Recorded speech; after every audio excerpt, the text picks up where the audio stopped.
My grandmother tried to force me into an arranged marriage at 16, so I exposed her entire human trafficking operation. I should have known something was wrong when grandmother Violeta started measuring my hips at breakfast. Not casually, with an actual tape measure while I was trying to eat cereal. 34 inches, she announced to my mother, scribbling notes in her leather book. Perfect breeding proportions. I nearly choked on my Lucky Charms. What's happening? I asked, but Mom just stared into her coffee like it held the secrets of the universe. For 3 months, strange men had been visiting our house. They'd sit in grandmother's parlor, drinking tea while she paraded me around like a show pony. I was told they were business associates, but something about their stares made my skin crawl. The truth hit me when I found the contracts. I was looking for my birth certificate when I discovered grandmother's filing cabinet wasn't locked. Inside were dozens of folders labeled with girls' names, ages, and what looked like invoices. My hands shook as I opened the folder marked Esperanza, age 16. That was me. Esperanza was my real name, though everyone called me Essie. The papers inside made me sick. Medical records I'd never consented to. Photos someone had taken without my knowledge. And worst of all, a signed contract between my grandmother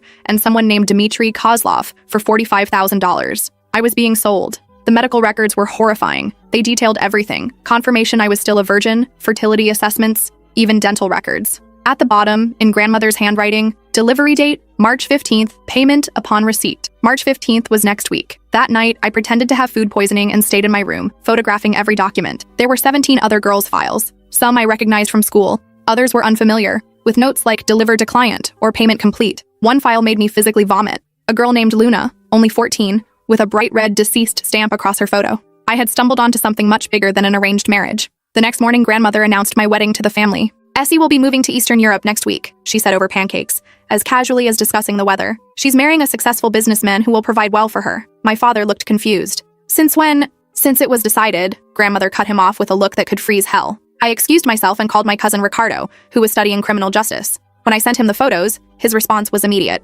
Holy shit, Essie. This is human trafficking. Call the FBI. Now. But I couldn't. Not yet. Because that afternoon, I overheard grandmother coordinating with someone about other girls being moved the same week. This was happening to others right now. I needed more evidence. For 3 days, I became a spy in my own home. I recorded conversations, photographed visitor license plates, and documented every detail. She had been doing this for years, selling girls from our community to buyers overseas. The breaking point came when I discovered they planned to drug me. She's been asking too many questions, I heard grandmother tell someone. Give her the sedative in her morning orange juice. She'll sleep until Prague. Prague. I was being shipped to Prague like cargo. That night, I created a digital evidence package. Photos, audio recordings, financial records. I uploaded it all to a secure cloud drive and prepared to send it to the FBI, local police, and media outlets. But first, I had one more thing to do. The next morning, grandmother gathered the family for my farewell breakfast. Mom sat crying. Dad looked lost. My little brother Diego kept asking why I had to leave. As grandmother raised her orange juice in a toast to new beginnings, I stood up. Before we toast, I said, pulling out my phone, I have something to share.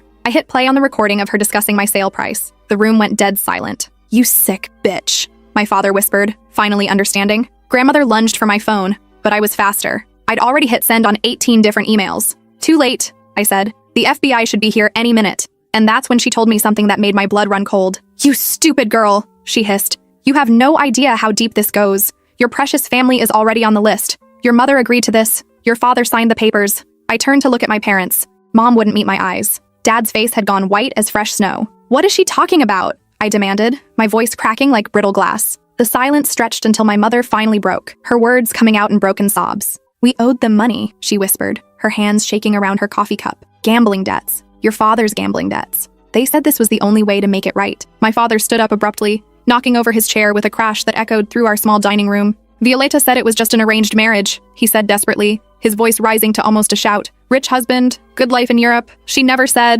told us. Never said what? Grandmother laughed bitterly, a sound like nails on a chalkboard. Never said you were selling your daughter to pay off your poker losses? Never said these men don't take wives? They take slaves? Never said half these girls end up dead within a year? The room started spinning. My own parents had sold me. My own blood, my own flesh and bone had put a price tag on my head and shaken hands on the deal. That's when the front door exploded open with a crash that shook the entire house. FBI! Everyone on the ground! Hands where we can see them! Agents flooded our dining room in full tactical gear, automatic weapons drawn, shouting commands that barely registered through the roaring in my ears. In the chaos, I saw grandmother frantically trying to destroy papers, stuffing them in her mouth and chewing desperately. My mother collapsed sobbing on the linoleum floor. My father was being handcuffed, his face a mask of confusion and terror. Agent Patricia Torres found me huddled in the corner behind the overturned chair, still clutching my phone like a lifeline. Are you Esperanza Morales? She asked gently, her voice cutting through the chaos with surprising calm. I nodded, unable to speak. You're safe now, honey. Your evidence package was incredibly thorough. We've been tracking this network for 8 months, but we never had an inside source with this level of access. Over the next several hours, sitting in a sterile FBI conference room with terrible fluorescent lighting, I learned the full scope of what grandmother had been orchestrating. Her Blessed Union's cultural marriage services was a front for an international trafficking ring that spanned 3 continents. She'd been operating for 15 years, targeting families in financial distress throughout Latino communities across the Southwest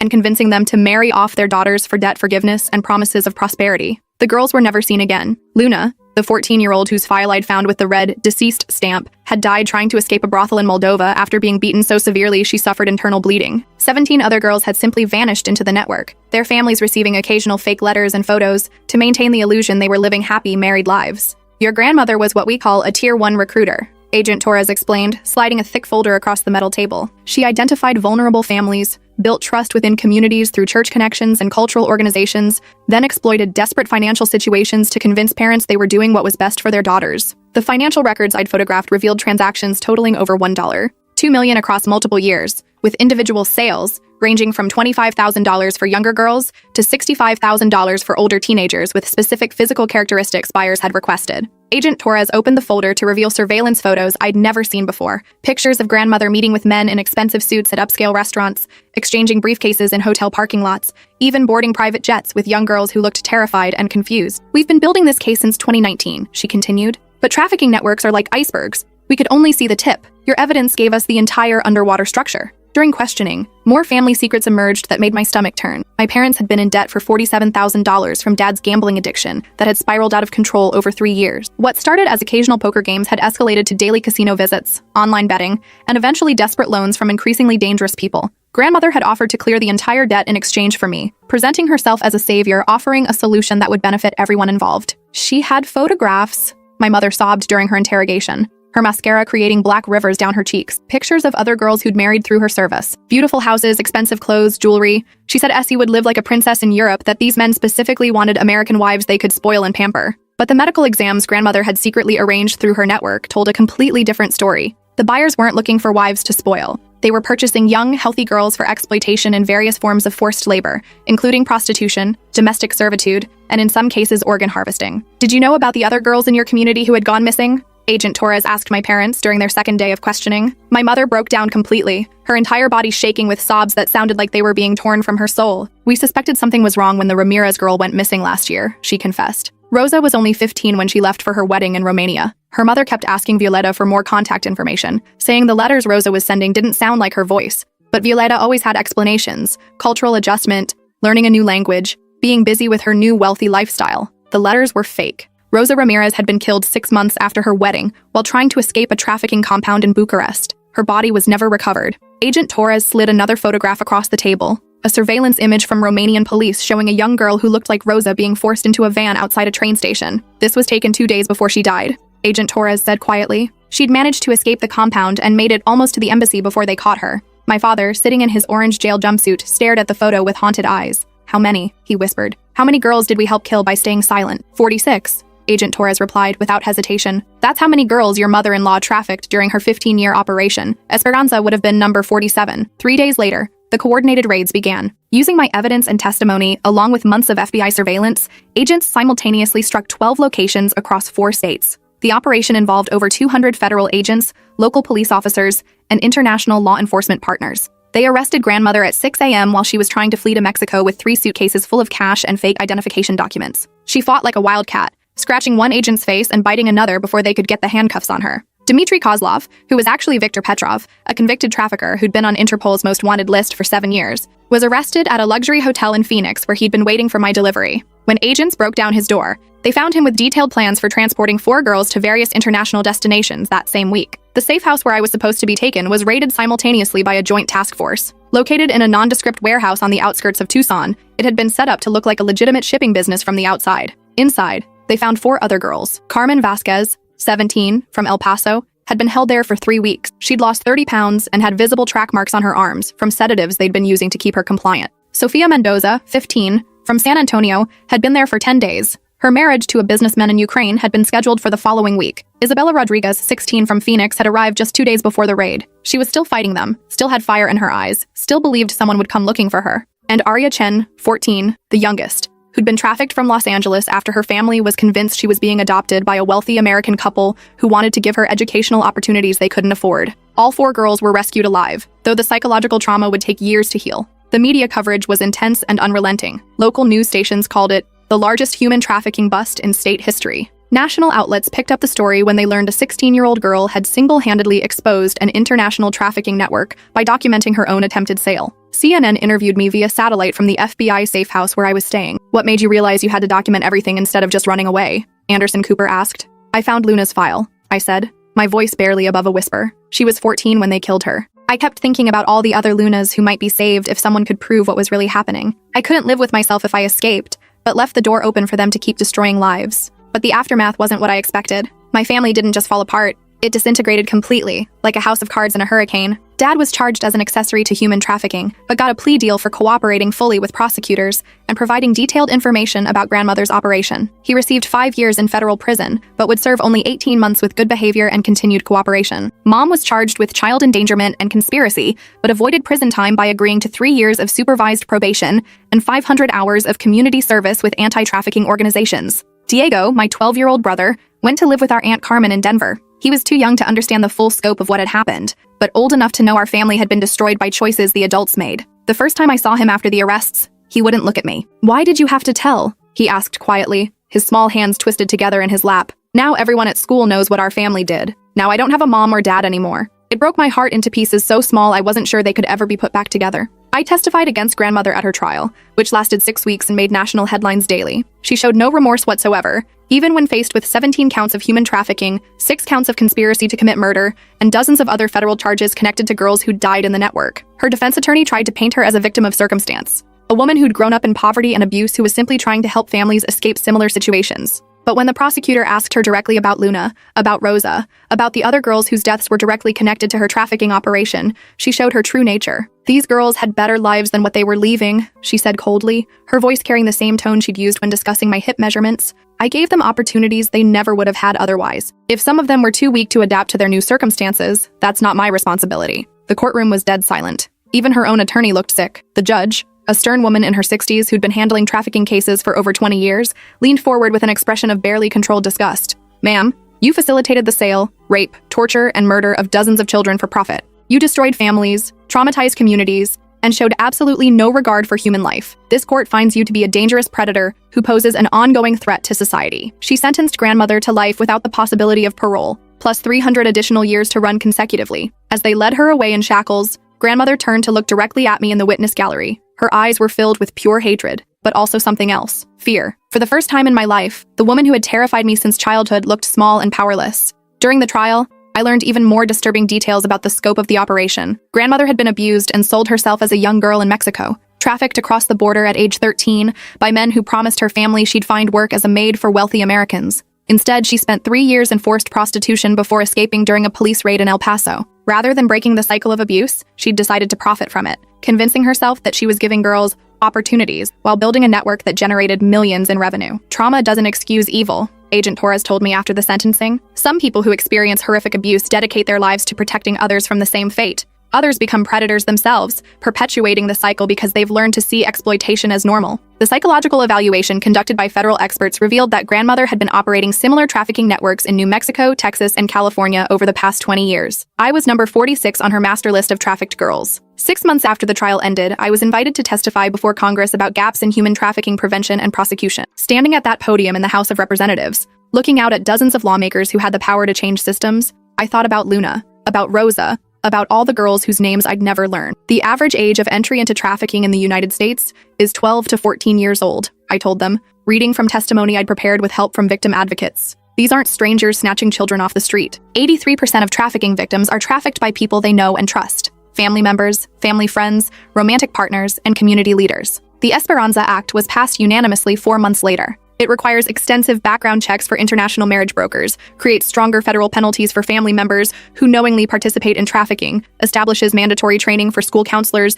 and teachers to identify trafficking victims, and provides funding for survivor services. The bill was signed into law on Luna's birthday. She would have turned 18 that day. The rescued girls and I stay in close touch through a support group that meets every month. We call ourselves the Phoenix Sisters, women who rose from the ashes of what was supposed to destroy us. Carmen, who'd lost so much weight in the safe house, is now studying to become a nutritionist, wanting to help other trauma survivors rebuild their relationships with food and their bodies. Sophia, the 15-year-old who is supposed to be shipped to Ukraine, is studying international law with plans to work for organizations that combat trafficking worldwide. Isabella, who never stopped fighting even in captivity, became a self-defense instructor who teaches free classes for at-risk girls in her community. Aria, the youngest at 14, is now in therapy and doing well in school, but still struggles with trust issues and nightmares. She's the reminder that some trauma takes years to heal, if it ever fully heals at all. We support each other through the difficult days, the anniversaries of our near trafficking, the moments when memories overwhelm us, the times when well-meaning people ask intrusive questions about our experiences. During one particularly difficult group session, Sophia asked a question that haunted all of us. Do you ever wonder what would have happened if Essie hadn't been brave enough to document everything? How many more girls would have disappeared? Agent Torres, who sometimes joined our group sessions, answered honestly, based on the intelligence we gathered, the network was expanding rapidly. They had plans to begin recruiting from middle schools, targeting even younger girls. Without Esperanza's evidence, we estimate they would have trafficked at least 50 more victims in the following year alone, 50 more Lunas, 50 more Rosas, 50 more girls whose families would receive fake letters while their daughters suffered unimaginable horrors. Dad got out of prison after 18 months, exactly as predicted. He'd been a model prisoner, participating in every counseling program available, leading a Gamblers Anonymous group, and continuing to cooperate with ongoing trafficking investigations. He wrote me letters constantly during his incarceration, long, rambling confessions about his gambling addiction, desperate apologies for what he'd allowed to happen, promises that he'd changed, pleas for forgiveness that I wasn't ready to give. I know I don't deserve it. His final letter read, but I hope someday you can find it in your heart to let me try to be your father again. I failed you in the worst possible way, but I want to spend the rest of my life making it right. I never wrote back. When he was released, he moved to a halfway house in Albuquerque and got a job washing dishes at a diner. He started attending meetings for parents of trafficking victims, speaking about the warning signs he'd ignored, the desperation that had made him vulnerable to grandmother's manipulation. But I couldn't bring myself to see him. Every time I thought about that breakfast table, about him signing papers that put a price on my life, the anger rose up like bile in my throat. Mom had a different kind of breakdown after the trial. She developed severe agoraphobia and couldn't leave her apartment for months. She lost her job, had to move to a smaller place, and started drinking heavily to cope with the guilt and shame. She sent birthday cards every year that I threw away unopened. She left voicemails that I deleted without listening to. She reached out through Aunt Carmen, begging for just one chance to explain, to apologize, to try to repair what she'd helped destroy. But I couldn't forgive her either. Not yet. Maybe not ever. Because she'd had a choice. When grandmother presented that contract, when those men came to evaluate me like livestock, when the medical exams were scheduled, she'd had opportunities to say no, to protect me, to find another solution. Instead, she'd chosen to save herself and sacrifice me. Diego wrote to me sometimes from Denver. Aunt Carmen sent pictures of him playing baseball, graduating 8th grade, smiling with friends. He was healing in ways the rest of us couldn't. But in his letters, I could sense the weight he carried, the knowledge that his family had been willing to sell his sister, the confusion about why everything had to fall apart, the fear that people would always see him as connected to the trafficking operation. "Do you hate Mom and Dad?" he asked in one letter. I stared at that question for hours before writing back. "I don't hate them," I finally replied, "but I can't trust them. And I can't pretend that what they did was okay just because they were scared or desperate. Some things can't be forgiven, even by family." Last year, I got a call from Agent Torres that changed everything. "We found something you should know about," she said, her voice carrying that careful tone she used when delivering news that could be good or devastating. They discovered grandmother's real records, not the files I'd found in her cabinet, but her actual master database, hidden in a safety deposit box registered under a fake name in 3 different states. She kept detailed notes about every girl she'd trafficked over 20 years, Agent Torres explained, including their final locations, the buyer's real identities, and in some cases, what happened to them after the sales were completed. My heart stopped. "Luna, we've been able to rescue 3 more girls using her information," Agent Torres said. "They're alive because of your courage to expose this network when you did." Luna, the 14-year-old I thought was dead based on the deceased stamp in her file, was actually being held in a compound in Bulgaria. The death certificate had been forged to close her case and stop any family inquiries. When Bulgarian authorities raided the location based on grandmother's intelligence, they found Luna, now 17, along with 8 other trafficking victims from various countries. She'd been forced into prostitution for 3 years, had suffered multiple injuries and infections, and had tried to kill herself twice, but she was alive. The first time I spoke to Luna via video call, arranged through victim services and international law enforcement, I barely recognized the laughing girl from the school photos I'd seen in her file. She was painfully thin, her hair had been shaved off, and she had scars on her arms that told stories I didn't want to imagine. But her eyes still held fire. "You saved my life," she said in accented English she'd learned during recovery. "When police came, they said American girl named Esperanza gave them information to find us. I knew it was you from the news stories." I started crying and couldn't stop. "I thought you were dead," I whispered. "I saw the stamp in your file. I I thought I was too late to help you." "You were not too late," she said firmly. "Every day in that place I hoped someone would come. I never stopped believing, and you made it happen." Luna is now in intensive therapy and rehabilitation in Bulgaria, working with organizations that help trafficking survivors rebuild their lives. She wants to become a social worker to help other girls who experience what she experienced. The two other rescued girls were Maria Santos from Honduras, who'd been trafficked at 15 and held for 2 years in a domestic servitude situation in Germany, and Yuki Tanaka from Japan, who'd been sold into forced labor in a factory in Thailand at age 16. All 3 girls credit my exposure of the network with saving their lives. "We've been able to rescue 3 girls and prosecute 17 additional traffickers using the intelligence from your grandmother's records," Agent Torres told me. "But there's something else. We've identified 12 other families who were targeted by the network but didn't go through with the transactions. Your case going public scared them away from participating. 12 more families. 12 more girls who didn't disappear because other parents saw the news coverage and realized what they'd almost done to their own daughters." The ripple effects kept spreading. Detective Maria Gutierrez from Phoenix PD started a task force specifically focused on family-facilitated trafficking after seeing how common it was in grandmother's network. "People think trafficking is always strangers grabbing kids," she told a reporter. "But family trafficking is actually the fastest growing category we're seeing. Parents, grandparents, aunts, uncles, people who are supposed to protect children, selling them to pay debts, support drug habits, or just for money." The task force has investigated 47 cases in 3 years and rescued 23 children from family trafficking situations. "I'm 19 now, starting my sophomore year at Georgetown University, with a full scholarship funded by donations from people who heard my story. I'm double majoring in international law and psychology, with plans to work for organizations that combat trafficking worldwide. My dorm room is covered with photos of Luna, Carmen, Sophia, Isabella, and Aria. Reminders of why I survived, why I spoke up, why I can never stop fighting for girls who are still trapped in the network that was supposed to consume me. Every semester, I get letters from girls who've escaped trafficking situations after learning about warning signs from news coverage of my case. A 15-year-old in Texas called the trafficking hotline when her aunt started arranging her marriage to an older man, leading to the discovery of a network targeting girls in immigrant communities. A 16-year-old in California recognized the manipulation tactics her boyfriend was using to isolate her from family and friends, realizing he was grooming her for trafficking before it escalated.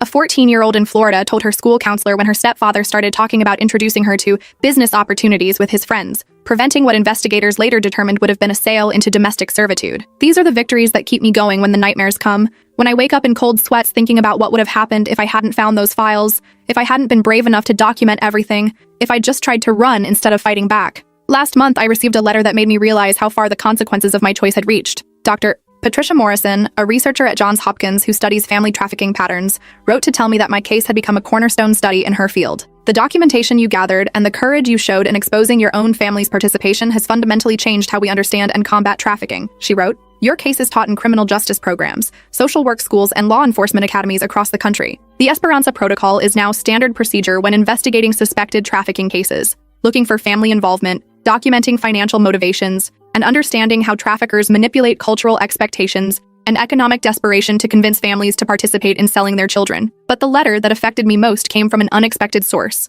Viktor Petrov, the man who was supposed to be my husband, wrote to me from federal prison where he's serving life without parole. "You destroyed my life," his letter began, and I almost threw it away immediately. But something made me keep reading. "I have spent 3 years in this cell thinking about what you did, and I realize now that you destroyed the life of a monster. You saved those girls, but you also saved me from becoming even worse than I already was." He went on to describe his own childhood in Russia, how he'd been sold by his family to criminal organizations at age 12, how years of abuse had turned him into someone who saw children as commodities instead of human beings. "I'm not asking for forgiveness," he wrote. "I'm not asking for sympathy. I am telling you that what you did was right, and brave, and necessary. You stopped me from destroying more lives. You stopped your grandmother from destroying more families. You changed everything." At the end of the letter, he included information about 3 other trafficking networks he'd worked with during his criminal career, details he was sharing with federal prosecutors in hopes that more victims could be rescued. I forwarded his letter to Agent Torres, who confirmed that his information had already led to 2 more arrests and the rescue of 1 additional trafficking victim. Even the man who was supposed to destroy my life had been changed by my choice to fight back. When people ask if I regret exposing my family, if I regret destroying the only life I'd ever known, I think about Luna video calling me from Bulgaria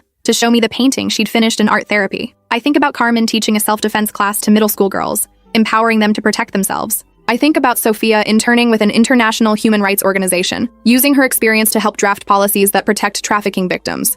I think about Isabella speaking at conferences about survivor empowerment, refusing to let her trauma define her limitations. I think about Aria, still healing but alive, still fighting, still believing that the world can be good despite everything she's endured. I think about the 43 other girls on grandmother's list who will never be sold because the network is destroyed. I think about the 12 families who decided not to participate after seeing the consequences of what my family did. I think about the investigators who use my case to recognize warning signs in other families. I think about the laws that have changed because lawmakers saw what happens when trafficking hides behind cultural traditions and family authority. And I remember what grandmother said during her final phone call from prison, 6 months before she died of a heart attack in her cell. "You destroyed your own family," she hissed, her voice as cold and bitter as ever. Was it worth it? Was destroying everyone you loved worth saving a few strangers? I thought about Diego, who was safe with Aunt Carmen and thriving in school, no longer living in a house where children could be sold to pay adult debts. I thought about the girls who were alive because I spoke up, because I documented everything, because I chose truth over family loyalty. I thought about the families who would never face this choice because the network that preyed on them was gone. Yes, I told her, my voice steady and sure, it was worth it. Saving those girls was worth everything, and I hung up on her forever. 3 years later, I still believe that. Even on the hard days, even when I miss having a family, even when I wonder what my life would have looked like if I'd just kept quiet and found another way to escape. Because some things are more important than family loyalty. Some things are more important than keeping secrets. Some fights are worth losing everything for. And some choices once made define who you are forever. I chose to be someone who protects children instead of someone who stays silent while they're destroyed. I chose to be someone who documents truth instead of someone who lives comfortable lies. I chose to be someone who breaks cycles instead of someone who perpetuates them. And every day when I wake up in my dorm room covered with photos of survivors, when I read letters from girls who escaped because of warnings my case provided, when I study international law so I can fight trafficking on a global scale, I know I made the right choice, even if it cost me everything I thought I wanted, even if it meant losing the family I thought I needed, even if it meant growing up faster than any 16-year-old should have to. Because the girls who lived, they were worth it. They are worth it. They will always be worth it. And as long as I have breath in my body and fight in my spirit, I'll keep making sure other girls know they're worth fighting for too.